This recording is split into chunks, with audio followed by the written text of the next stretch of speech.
Hi friends, ఎలా ఉన్నారు? బాగున్నారా? నేను మీ మౌనిక ఎంకేఎస్ యూట్యూబ్ ఛానల్.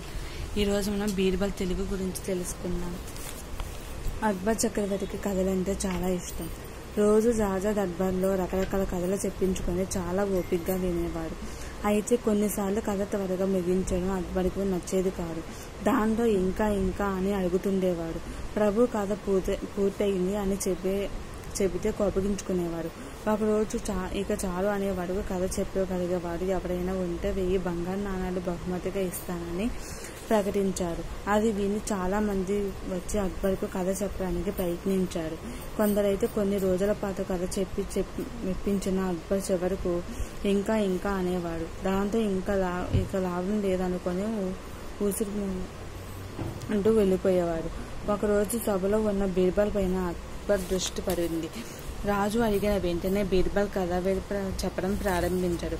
అనగనగా ఓ రాజ్యం. ఆ రాజ్యంలో ఓ ఊరిలో పెద్ద చెరువు, దాని ఒడ్డున భారీ వృక్షం. చెరువులో చాలా కొంగులుండేవి. అందులోంచి ఒకటి ఎగురుకుంటూ వచ్చి చెట్టు మీద వాలింది. తర్వాత కాసేపటికి ఇంకో కొంగ వచ్చి చెట్టు పైన వాలింది. ఆ తర్వాత ఇంకొకటి మరొకటి ఇలా చెప్పుకుంటూ పోతూనే ఉన్నాడు. విని విసుగు రావడం వల్ల అక్బర్ కోపంతో ఇక చాలు అని గట్టిగా అరిచాడు.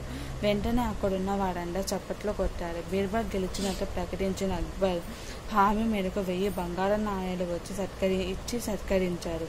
ఆ తర్వాత ఇంకెప్పుడు కథల కోసం కాలాన్ని వృధా చేయాలైనా ఆ సమయాన్ని ప్రజల సమస్యల పరిష్కారం కోసం మెప్పించారు.